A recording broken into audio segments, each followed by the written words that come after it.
আল্লাহি অবরকাতুহু। সম্মানিত দর্শক, এই মুহূর্তে বাংলাদেশের বৃহত্তম রাজনৈতিক দল এবং ধরে নেওয়া হয় যে নির্বাচন যদি হয়, মোটামুটি সুষ্ঠু নির্বাচন হয় এবং সেখানে যদি একেবারে আওয়ামী লীগের জমানার মতো করে সিল পিটানো না হয়, তাহলে একেবারে ব্রুট মেজরিটি নিয়ে যে দলটি ক্ষমতায় আসবে সেটা হলো বিএনপি।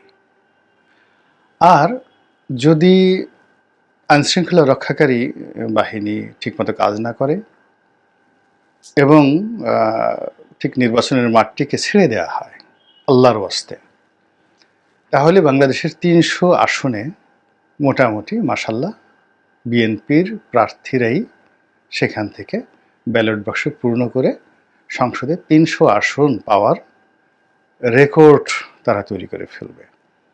দু একটা জায়গাতে হাতে গোনা দুর্ঘটনা ঘটে কেউ হলেও হতে পারে, কিন্তু নর্মালি যেটা ব্যাপার হচ্ছে সেটা হলো এখন পুরো জনপদ, মানে প্রতিটি নির্বাচনী এলাকায় নেতা কর্মী থেকে শুরু করে সেখানকার যে রাজনৈতিক উইংসগুলো রয়েছে এগুলো এখন সব বিএনপির দখলে। ফলে বিএনপির এই শক্তিমত্তাকে চ্যালেঞ্জ করে কোনো রাজনৈতিক দল, কোনো স্থানীয় যাকে বলা হয় গুন্ডা পান্ডা থেকে শুরু করে প্রশাসনের কেউ এই মুহূর্তে বিএনপির সাথে দ্বন্দ্ব এবং সংঘাতে জড়াবে না। এটি হলো বাস্তবতা। কিন্তু আমাদের মিডিয়া, আমাদের ঢাকা শহর, আমাদের সচিবালয় এবং প্রধান উপদেষ্টার যে কার্যালয়, এই কার্যালয়ে বিএনপির যে গুরুত্ব এবং বিএনপির যে বর্তমান অবস্থা, এটা সম্ভবত তারা ওজন করতে পারছেন না। দ্বিতীয়ত, এখানে এই মুহূর্তে যারা ক্ষমতায় আছেন তারা যাদেরকে মনে করেন যে অ্যাপয়েন্টি, মানে তাদেরকে যারা নিয়োগ দিয়েছেন তারা হলেন সমন্বয়ক। আমাদের যে জুলাই আগস্ট বিপ্লব হলো, এটি যে ছাত্র আন্দোলন এবং জনতার সম্মিলিত যে আন্দোলন, যে আন্দোলনের নেপথ্যে আশেপাশে সকল রাজনৈতিক দল, সাধারণ মানুষ থেকে শুরু করে একেবারে সর্বস্তরের, আমার কাছে তো মনে হয় যে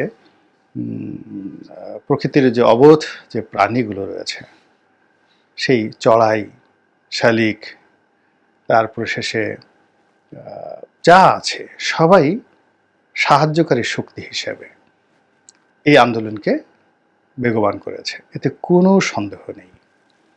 তো যাই হোক, যারা আন্দোলনের মাঠে ছিলেন তাদের সবারই ওই দিন একটি প্রাকৃতিক শক্তি এসে গিয়েছিল।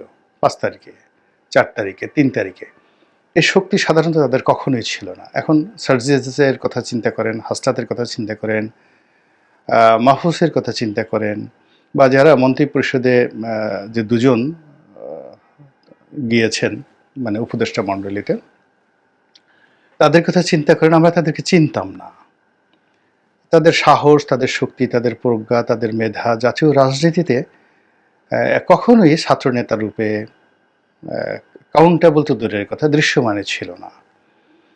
তারপর তাদের পরিবার, মানে তারা যে পরিবারের সন্তান, সেই পরিবারের তাদের পিতা মাতা থেকে শুরু করে সবাই, কেউ নিম্নবিত্ত পরিবার, কেউ সাধারণ পরিবারের সন্তান।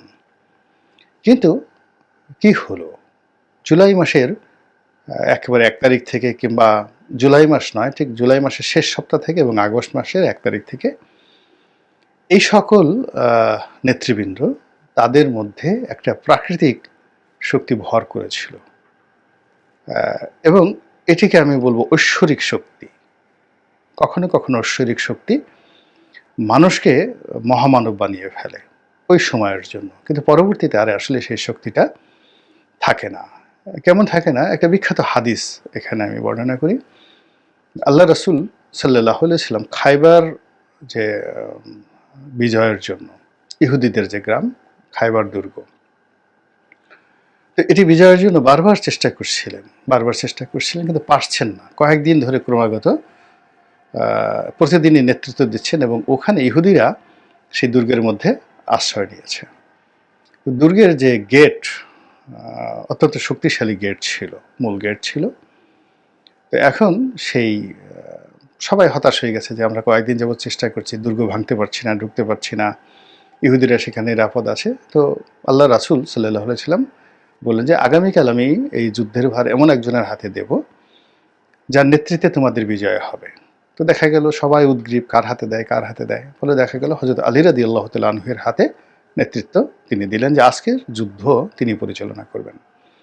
তো হযরত আলী রাদিয়াল্লাহু তাআলা আনহু সেদিন যুদ্ধ পরিচালনা করলেন এবং দুর্গ জয় করলেন এবং দুর্গের যে মেইন গেটটি, সেই মেইন গেটটি টান দিয়ে তিনি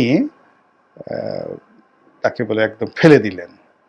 এবং কোনো কোনো জায়গায় বা কোনো কোনো রেওয়াতে আছেন যে তিনি সেই দুর্গের যে দরজাটি এটি ঢাল হিসেবে ব্যবহার করেছিলেন।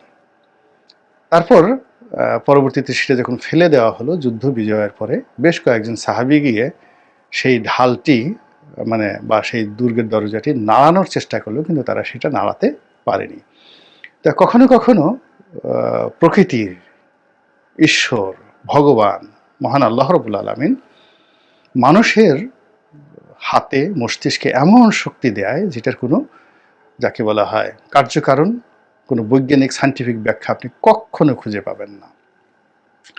তা আমাদের এখানে যারা এই নেতৃত্বটা দিয়েছিলেন, ঠিক ওই সময়টিতে তাদের উপর কিছু ভর করেছিল, তাদের সাহস বাড়িয়ে দিয়েছিল, তাদের বুদ্ধি একেবারে চরম পর্যায়ে পৌঁছে গিয়েছিল এবং তাদের মধ্যে এমন একটা আকর্ষণ তৈরি হয়েছিল যে আন্দোলনরত সবাই মন্ত্রমুগ্ধের মতো তাদের কথা শুনতেন এবং তাদের যাকে বলা হয়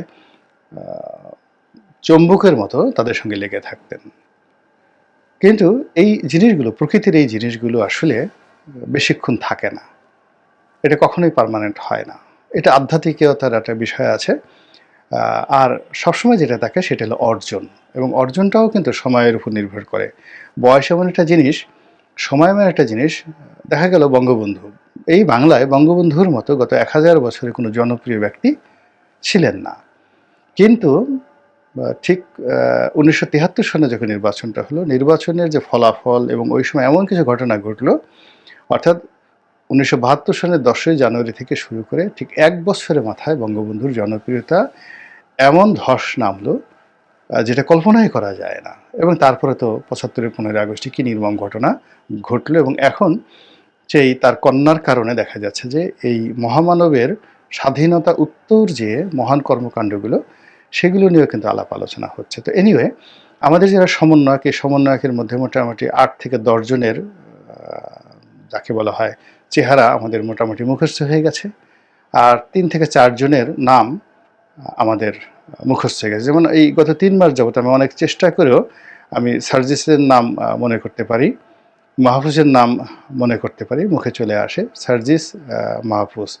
এমনকি এই যে দুজন যে একজন স্পোর্টস উপদেষ্টা আছেন কিংবা আরেকজন আছেন, এই একজনের নাম বোধহয় নাহিদ, মানে ওনাদের নামগুলো আমার ঠিক মনে আসে না। তা আমি এই রেগুলার ইউটিউব করি, তারপরে রাজনৈতিকভাবে সচেতন। আমার যদি এই অবস্থা হয়, তাহলে কেন সাধারণ মানুষের মধ্যে তাদের সম্পর্কে কি ধারণা, অর্থাৎ তারা যদি মনে করেন যে সারা বাংলাদেশ তাদেরকে চিনে ফেলেছে, তাহলে হবে না, প্রশ্নই আসে না।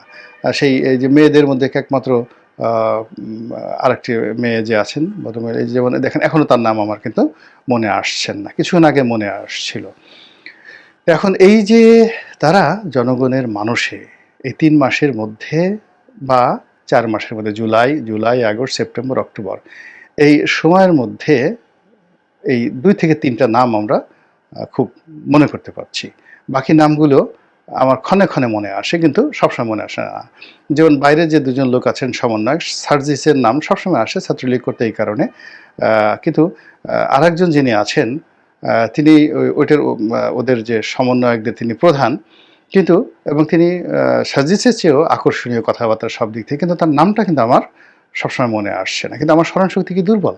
অবশ্যই স্মরণশক্তি দুর্বল নয়, আমি আরও অনেক কিছু স্মরণ রাখতে পারি। কিন্তু এই বিষয়গুলো হলো কি, যে আমার মনের মধ্যে তারা কোনো রেখাপাত করতে পারেননি। তো রেখাপাত তারা করতে পারেননি এইভাবে সাধারণ মানুষের মধ্যেও যদি আমার অবস্থা এটা হয়, তাহলে সাধারণ মানুষের মধ্যে অবস্থা কী, ক্ষমতার কেন্দ্রে অবস্থা কী? তো এটা তারা অনুধাবন না করে তারা মনে করছেন যে they are the maybe founding father of, যাকে বলা হয় এই 2024 রেভলিউশন। 2024 সনের যে বিপ্লব, সেই বিপ্লবের তারা ফাউন্ডিং ফাদার। কিন্তু জনগণের মনে ঠিক ঐরকমভাবে তাদের নাম, তাদের চেহারা, তাদের কর্ম, ওই জিনিসগুলো একেবারে সিল চাপড় মারার মতো ঘটনা এখনো ঘটেনি। যদি সব কিছু ওকে থাকে এবং সব কিছু তারা সুকর্ম তাদের হয়, তাহলে হয়তো 6 মাস পরে, 7 মাস পরে আমার সব মানুষগুলোর নাম মনে চলে আসবে। কিন্তু এটা ক্রমশ সুদূর পরাহত হয়ে যাচ্ছে। পরাহত হয়ে যাচ্ছে এই কারণে যে তারা কর্ম করার চাইতে বিতর্কমূলক কর্মকাণ্ডে ইতিমধ্যে বেশ খ্যাতি অর্জন করেছেন। তারা যে খুব অন্যায় করেছেন, ভুল করেছেন তা নয়। কিন্তু তাদের যে কথা বলার ধরন, তারা এমন সব কিছু কমেন্ট করছেন, মানে হুকুম দিচ্ছেন, কমেন্ট মানে হুকুম। এমন সব কমেন্ট করছেন যেখানে মন্তব্য, এমন সব মন্তব্য করছেন যেগুলো আমাদের এই সমাজের সাধারণ মানুষ মেনে নিতে পারছেন না। এটাকে অনেকে অকালপাক্য বলার চেষ্টা করছেন, অনেকে এটাকে ঔদ্ধত্য বলার চেষ্টা করছেন, বেয়াদবি বলার চেষ্টা করছেন, অনভিজ্ঞতা বলার চেষ্টা করছেন, কিন্তু সমালোচনা হচ্ছে। এবং তারা যে কাজটা করছে সেটা হলো দেশের সকল রাজনৈতিক শক্তিগুলোকে, বৃহত্তর রাজনৈতিক শক্তিগুলোকে